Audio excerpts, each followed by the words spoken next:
Okay,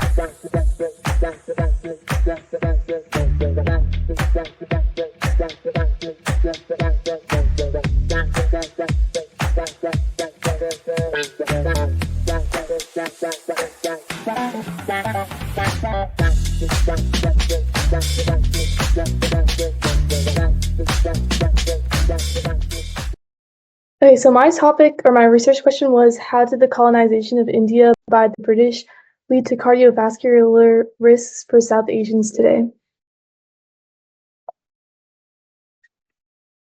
So this topic is important for me because, well, since as I'm an American Indian and I'm growing up in America, in U.S. history, we're learning about how the British kind of came to America and all these great things that they've done, but you hear about the colonization that they've done to American Indians or indigenous people in America, and no one really talks about the other effects that colonization had on other parts of the world. So my dad always told me like how important the British colonization in India was and how drastic and terrible of a difference it made. So I kind of wanted to go more in depth about that. So, cardiovascular diseases affect the heart or blood vessels, and it's the leading cause of death globally. And I kind of wanted to focus on this because different colonization factors can lead up to cardiovascular diseases. So, individuals of Indian descent are predisposed to a higher risk of cardiovascular disease compared to other ethnic groups. And these cardiovascular diseases, they can come from not only like tobacco or overuse of alcohol, but it can also come from social, economic, and cultural factors of a country and poverty and stress. So people of South Asian descent have 4 times the risk of heart disease compared to the general population, and they develop the disease up to a decade earlier. So if they have the disease earlier than other people or other ethnic groups, they have a higher chance of contracting the cardiovascular disease risk. So I want to talk about a little bit the Orissa famine. So this is kind of an interesting topic because I had no idea this famine even happened until I started researching for my research paper. So it started from a drought basically, but the drought, it led to starvation, and then it led to, because of the British, they were exporting rice and they wanted to support the British army troops. So they exported rice to, help the troops. And instead, the inflation rates in India, they were super high. So people, they couldn't afford to have basic nutrition. They couldn't afford to have a basic diet. So by these factors, it kind of led to starvation and millions of people died. So in my literature review, I included causes and symptoms and strategies to lower risks.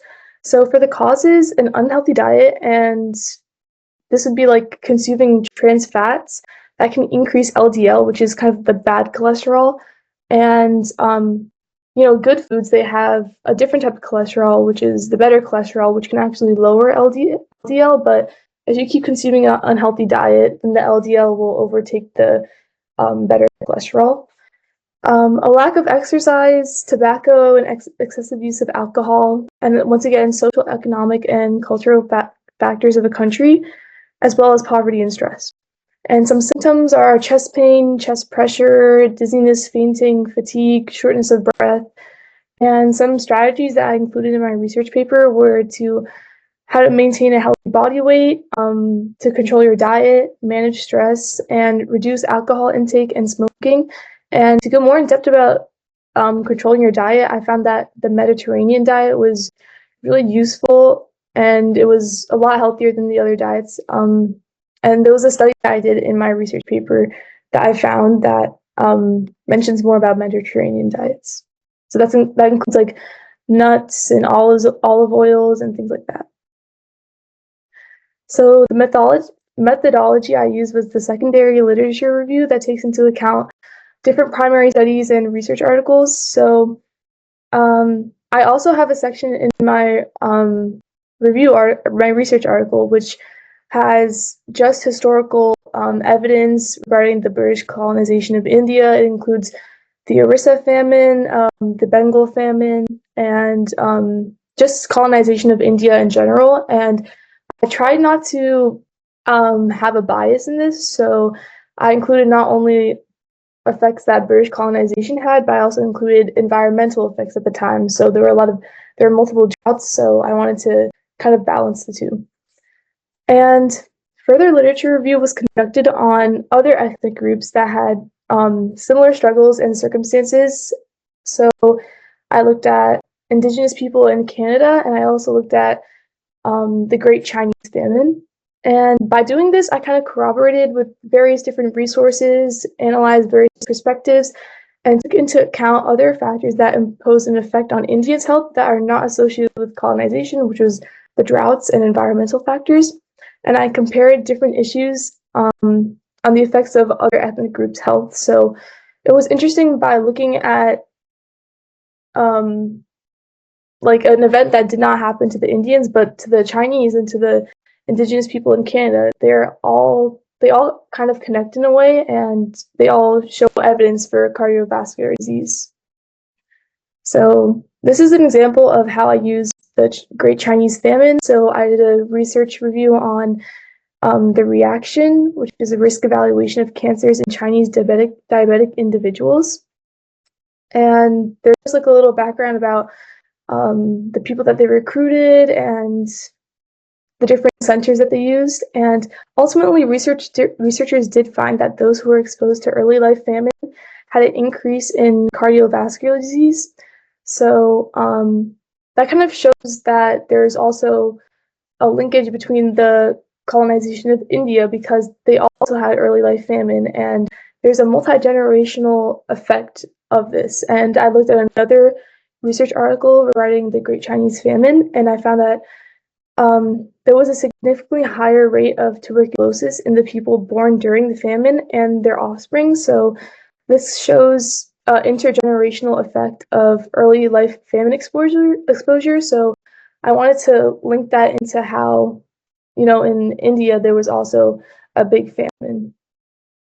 So here are my results and conclusions. So I drew parallels between similar colonial legacies observed in other regions, such as Canada, and I further underscored the systematic and intergenerational effects of colonization on health disparities.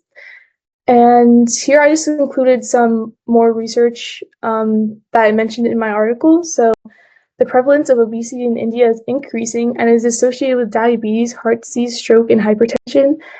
And the high level of malnutrition in India, with conflicting portions of people with low birth weights, and a portion of people with rapid increase in obesity and morbidity. And I also wanted to include just how to lower your risks of cardiovascular disease. So this includes, once again, the Mediterranean diet, managing stress, controlling body weights, and exercising. And in my conclusion of my final review article, I mentioned how it is imperative for policymakers and healthcare professionals to acknowledge the health of people in India and how this intergenerational effect can have like a greater grand scheme of health of South Asians, not only that have traveled to America, but different places.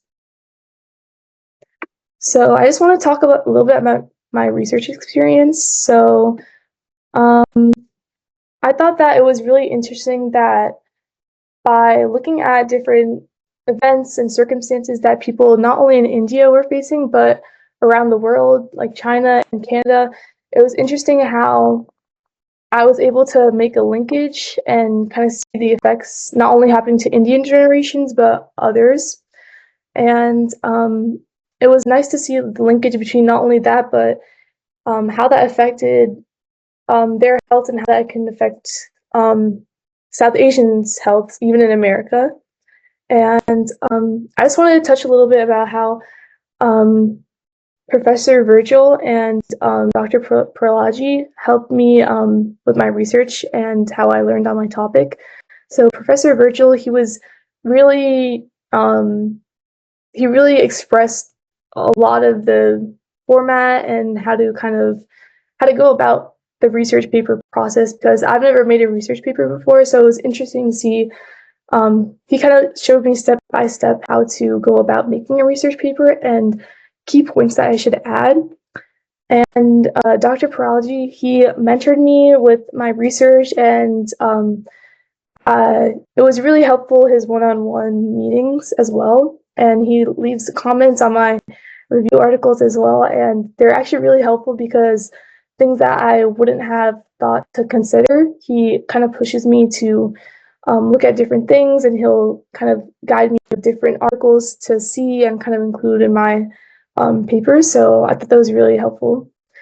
And the program overall, it taught me kind of how to corroborate through different resources and kind of open my eyes to different circumstances, and it kind of just broadened my horizons. And I didn't realize how nice the process would be to create a research paper.